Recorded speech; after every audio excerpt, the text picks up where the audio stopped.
Ucrania está tan desesperada que necesita el poder del dragón, literalmente.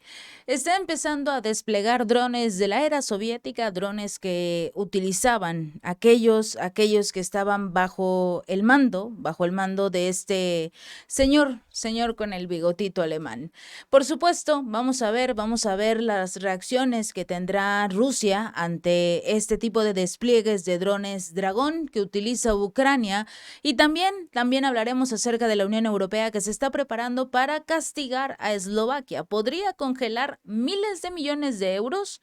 Lo mismo que está pasando con Hungría. Coincidencia que los dos países que están en contra de seguir apoyando a Ucrania sean sancionados por la Unión Europea. También hablaremos de cómo el canciller alemán Olaf Scholz finalmente dice que quiere poner fin al conflicto en Ucrania. De esto y mucho más, por supuesto, aquí en el Chapucero USA. Arrancamos rápidamente con este tema de Ucrania porque está empezando a utilizar estos nuevos drones. Bueno, ellos lo señalan como el despliegue de una nueva arma que va a hacer la diferencia en esta guerra contra Rusia. Es un dron, es un dron conocido, muy conocido en la Segunda Guerra Mundial, utilizado por aquellos que estaban bajo el control del señor del bigote, los llamados nazis y sus aliados durante la Segunda Guerra Mundial. Resulta que este dron fue diseñado para rociar sustancias incendiarias en el suelo.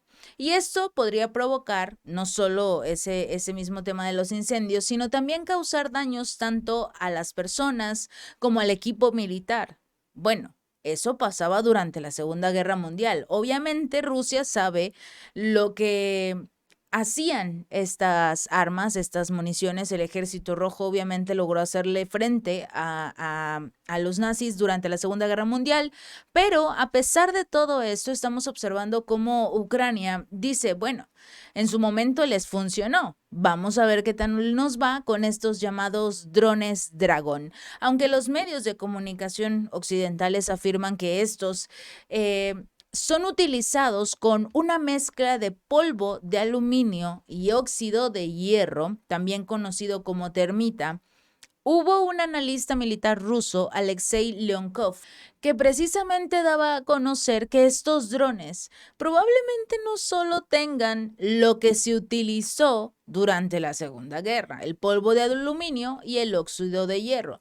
Resulta que este analista ha estado investigando estos drones dragón que está lanzando en estos momentos Ucrania y ha señalado que posiblemente llevan mezclas de pirogel que son mucho más efectivas que las mezclas de polvo. Este tipo de mezclas, dijo, se utilizan habitualmente en los combates en los bosques para poder provocar múltiples incendios y ahuyentar a los guerrilleros. Esto fue lo que dijo el analista, sobre todo cuando recalcaba que los estadounidenses, por ejemplo, las utilizaron. Estados Unidos también utilizó estas bombas dragón de los nazis, pero en Vietnam y en otras guerras, ya sabemos que Estados Unidos está acostumbrado a muchos conflictos. Estos drones dragón presuntamente se utilizan básicamente como lanzallamas aéreos. Logran alcanzar el objetivo, el dron, el dron suelta una especie de, digamos, llamarada, dispersa toda esta mezcla incendiaria que funciona como napalm. Lo que pasa es que asemeja esta, como en las películas a las que está acostumbrado Estados Unidos a utilizar esta llamarada de los dragones. Entonces, eso es lo que hace el dron. Al soltar en ese entonces, esta especie de polvo, digamos que generaba un gran incendio. Al mismo tiempo, en ese entonces, lograban incluso destruir algunos tanques. destruir tanques por el efecto incendiario. Lo que tienen en este momento, o por lo menos lo que se ha logrado detectar después del uso de estos drones, es que podrían tener este llamado pirogel. Que es mucho más efectivo y sobre todo no es como el llamado fósforo blanco, no es como tal tan radical como lo es el fósforo, pero en este caso sí se pega, sí tiene esa especie de mezcla gelatinosa que obviamente genera mucho más daño en comparación con el polvo que anteriormente se utilizaba. También digamos que como tal, la precisión, otra vez, la precisión y la confiabilidad son bastante cuestionables, sin mencionar que las defensas aéreas rusas obviamente no se van a quedar con los brazos cruzados mirando cómo estos drones están volando y están destruyendo absolutamente todo. Todos estamos completamente de acuerdo. Lo que llama mucho la atención es la intención que tiene siempre, en este caso, el ejército ucraniano, de hacer la mayor cantidad de daño posible. No le importa si realmente llega a los militares, si hace un daño preciso. Lo que les interesa única y exclusivamente es hacer daño. Destruir la mayor cantidad posible de territorio. Ese es el verdadero problema. Por eso no hay una precisión en ninguno de los ataques ucranianos. A diferencia de Rusia, que utiliza un solo misil, que es un misil de precisión, y llega directamente a, por ejemplo, los almacenes. Por ejemplo, los tanques. Un solo misil, un solo dron es lo único que se necesita. No tiene que recurrir a este tipo de, digamos, bajezas, artefactos que generan una gran destrucción, simple y sencillamente porque está desesperado. No. Rusia con un solo misil, listo, con eso tenemos. En el caso de Kiev, por eso utiliza ahora estos drones Dragón y también está utilizando las bombas de racimo, que por cierto, estábamos platicando en mi canal Gaby López Informa en el en vivo de la noche y tristemente se llevó a cabo un ataque este fin de semana, un ataque a un hospital pediátrico. Y lo hizo Ucrania, por supuesto. Esto no lo vas a ver en los medios de comunicación occidentales. Atacaron a un hospital pediátrico con bombas de racimo. ¿Por qué? Lo sabe el ejército ruso. Porque lograron incluso desactivar algunas de las bombas que no estallaron en ese momento, que afortunadamente no estallaron.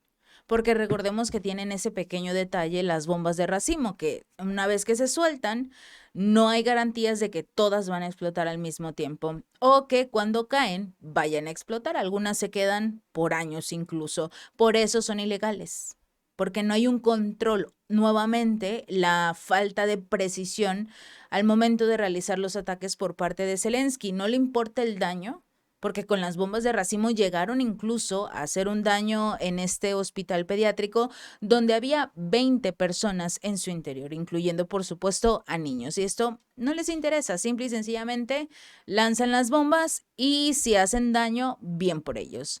Durante la Segunda Guerra Mundial, tanto los nazis como los aliados recurrieron a las bombas de termita. Estas se lanzaban principalmente de noche porque no era necesaria la precisión.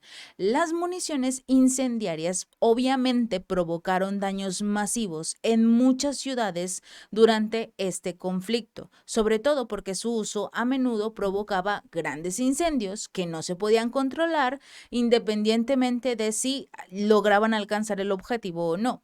Cuando se cuestiona sobre la aparente similitud de esta nueva táctica ucraniana y el uso de armas incendiarias por parte de Alemania durante la Primera Guerra Mundial y por los nazis en la Segunda, este analista militar comentó que ciertas tácticas cambian poco con el tiempo.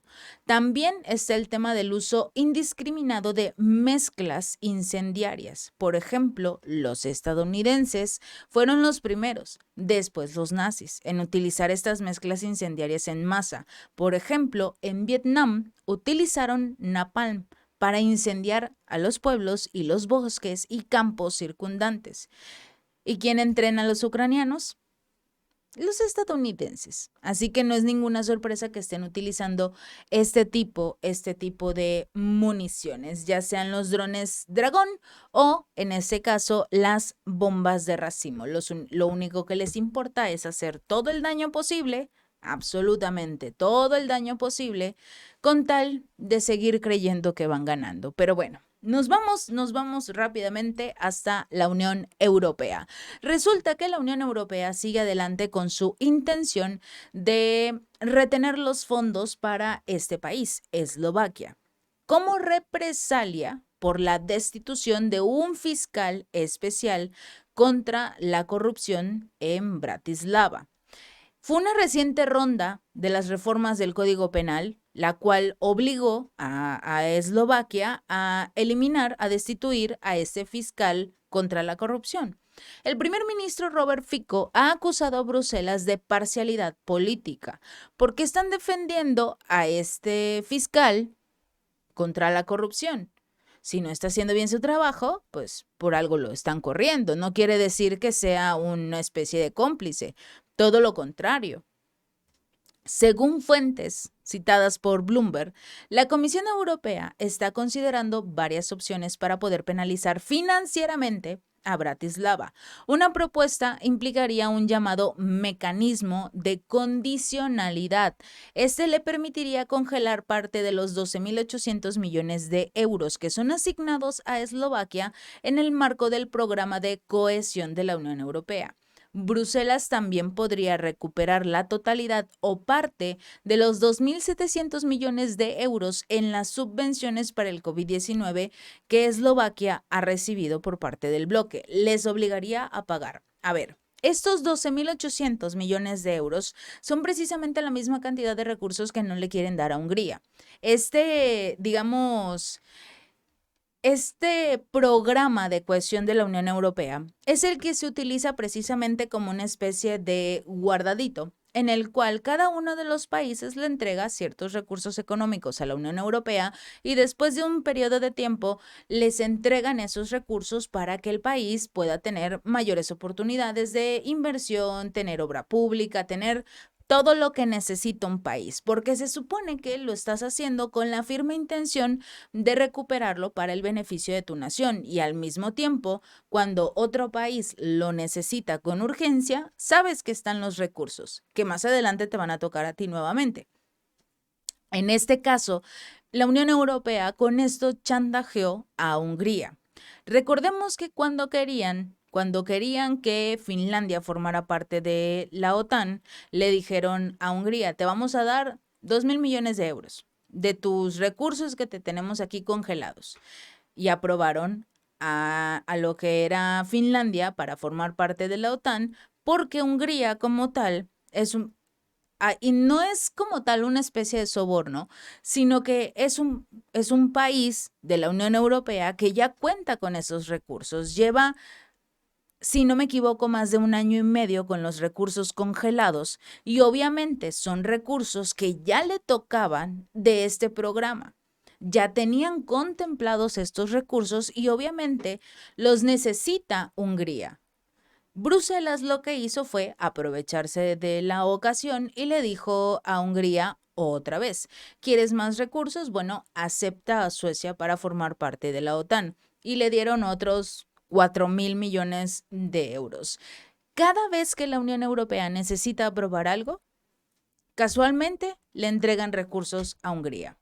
Lo hacen como una especie de, sí, soborno, lo hacen como una especie de, también podríamos decirle la palabra chantaje, porque si quiere Hungría recuperar sus recursos, obviamente necesita hacerle caso a la Unión Europea. El problema radica también en este momento en lo que sería una especie de enfrentamiento entre la Unión Europea y Hungría, porque recordemos que actualmente el primer ministro Víctor Orbán ya tiene listos los camiones, los boletos de avión para que todos los inmigrantes que llegan solicitando asilo a Hungría partan directamente hasta Bruselas, porque si ellos quieren sancionarlo y multarlo por no aceptar las políticas migratorias de la Unión Europea, no hay ningún problema, los aceptamos, pero nosotros no los queremos en Hungría. Los vamos a enviar hasta Bruselas, ya que están exigiendo, obviamente, que abran los brazos a todos los inmigrantes. Y en este caso, Hungría es de los países que le están haciendo frente a Ursula von der Leyen. Pero en este caso, obviamente, Eslovaquia también necesita esos recursos. Ya los tienes contemplados. Ya tienes una especie de programa para poder utilizar los recursos porque sabes que ya vienen y sabes que ya era tu turno. En este caso, la Unión Europea nuevamente podría optar por sancionar a Eslovaquia y ahora cortarle el flujo de recursos a ellos. Esta unidad especial de la Fiscalía de Eslovaquia fue creada en el 2004 y clausurada en marzo de este año. Su último líder fue Daniel Lipsik. También fue ministro de Justicia en el gobierno que derrocó al primer gabinete de Fico en el 2010. Durante su exitosa campaña para convertirse en primer ministro por tercera vez en este 2023, Robert Fico acusó a esta agencia de corrupción de apuntar a su partido nacionalista con supuestas investigaciones que obviamente estaban siendo motivadas de forma política, porque no querían a Robert Fico. No querían a un primer ministro que obviamente estaba en contra de los intereses de la Unión Europea. Si hay algo que ha caracterizado a Robert Fico y que incluso le costó un atentado contra su vida, fue precisamente estar en contra de las políticas de la guerra de la Unión Europea. El seguir apoyando a Ucrania, el seguir entregando recursos, la política, la campaña de Robert Fico y que le dio la victoria fue precisamente esa. No vamos a seguir ayudando a Ucrania. Se acabó la entrega de recursos, vamos a tratar de llegar a un acuerdo, vamos a tratar de llegar a la paz. Y esto fue lo que motivó a los ciudadanos a votar por Robert Fico. Casualmente la Unión Europea no quiere, en este caso, que tengan a un ministro que está en su contra. No quieren que más países se levanten contra Ursula von der Leyen. Por eso la Comisión advirtió a Bratislava que su reforma tendría un impacto negativo directo y significativo sobre el derecho de la Unión Europea y los intereses financieros de la Unión, según la carta del ministro de Justicia, Boris Suko, el ministro que obviamente ha recalcado que esta disolución del organismo anticorrupción, de acuerdo con las fuentes de la Unión Europea, el bloque tendría que verse obligado a castigar a Bratislava. Actualmente no consideran que sea un problema de importancia en la política exterior, pero sí lo van a sancionar. Por ejemplo, en lo que respecta a la situación de Ucrania, eso es mucho más importante. Como diciéndole a Eslovaquia, si no te alineas con nosotros, posiblemente te veas obligado a estar castigado.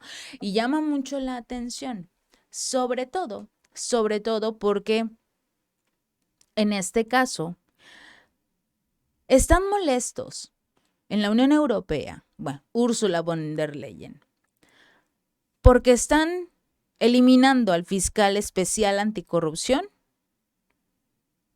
de Eslovaquia. Aceptaron las pláticas, el proceso para adherir a Ucrania a la Unión Europea. Y se supone que las políticas anticorrupción de la Unión Europea no le permitirían a este país formar parte del organismo.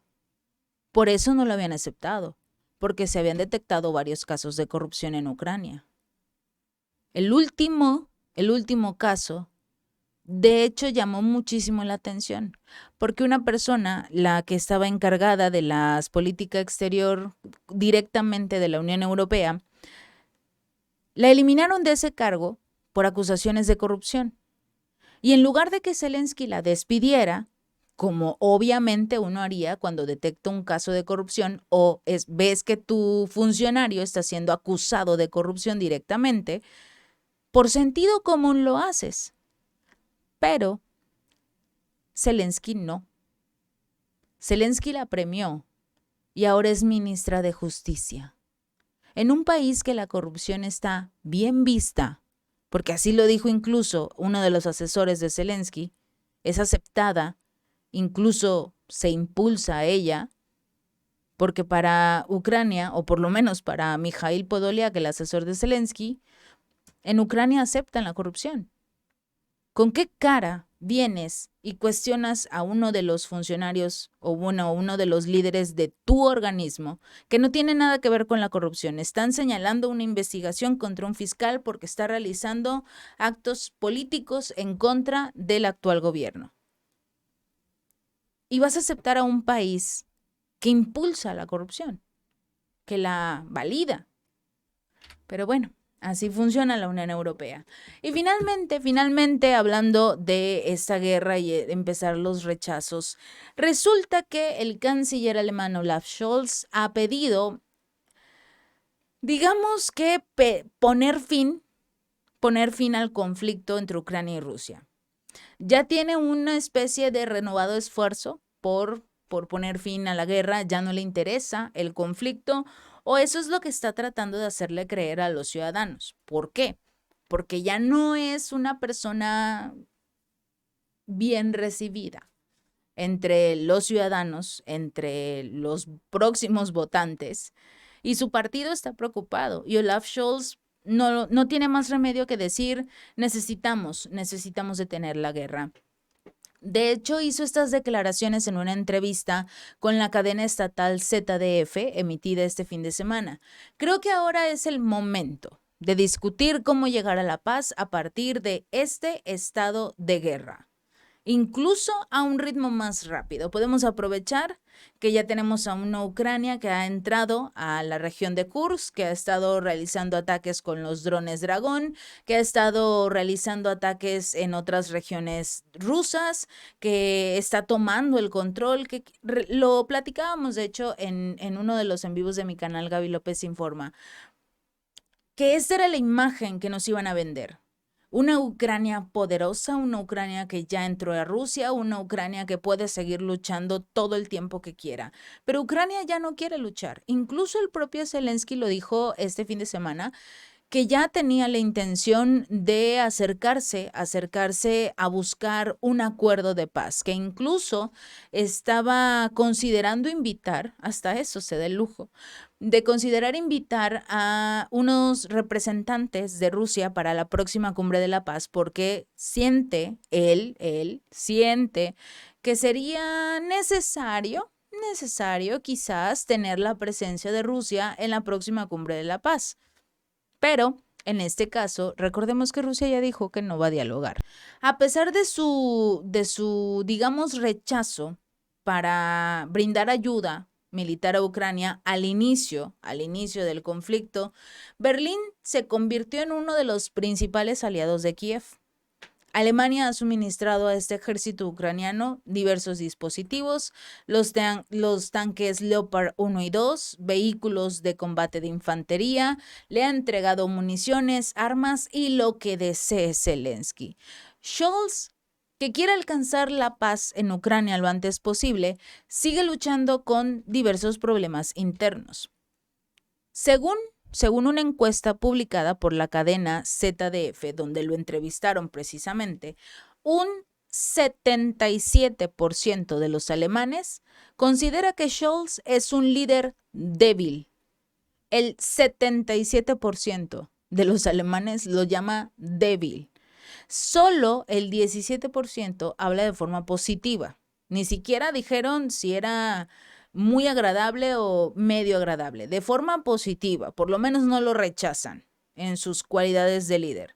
Esta encuesta aparentemente ha marcado los peores índices de aprobación mostrados por Scholz durante su mandato, con alrededor del 74% de los encuestados creyendo que este canciller no debería convertirse en el favorito del Partido Socialdemócrata para las próximas elecciones federales que se van a llevar a cabo en septiembre del próximo año. La coalición gobernante de Scholz sufrió un dolorosísimo revés durante las elecciones regionales de la semana pasada, con malos resultados en Turingia y Sajonia. En Turingia lo ganó el partido de la derecha, Alternativa para Alemania, y como tal, en segundo lugar quedó en Sajonia. Esto es muy importante porque las dos principales regiones han visto el ascenso tanto del partido de la derecha alternativa y la recién formada Alianza Sara Wagenknecht. Esta es de tendencia populista de izquierda, pero como tal, muchos alemanes están tratando de regresar a la derecha alternativa por Alemania. Esto nos indica una sola cosa. Olaf ya sabe que los ciudadanos ya no quieren la guerra, pero mientras todos estamos enfocados en su bonito discurso de vamos a llegar a la paz, vamos a hablar con Rusia, vamos a acercarnos a Ucrania para dialogar, incluso nosotros podemos ser intermediarios, se les olvida una cosa. En el momento en el que Ucrania entró a territorio ruso, en el momento en el que hizo este show, este espectáculo de entrar a la región de Kursk, en ese momento se acabó la oportunidad de diálogo. Ya lo dijo Rusia. No van a cambiar de opinión. No les interesa un acuerdo con Ucrania. Ya no les interesa. Ese es el verdadero problema. Y mientras tiene un rechazo del 74% de la población en Alemania, Olaf Scholz, por el otro lado acaban de anunciar este mismo fin de semana que van a entregar otros 77 tanques a Ucrania. ¿De qué sirve que llore y diga ya vamos a detener la guerra cuando está entregando otros 77 tanques? Por un lado, es el político que le dice a los ciudadanos, ya vamos a hacer la paz, todo va a estar bien, la economía de Alemania va a volver a crecer. La política. Y por el otro lado, los intereses. Vamos a entregar 77 tanques a Ucrania para que la guerra siga. ¿Quién se está beneficiando de esta guerra? Olaf Scholz, lo dudo mucho. Sobre todo su partido. A menos que los intereses estén por debajo del agua. Si este video te gustó, no olvides darle like y compartir. Nos vemos la próxima.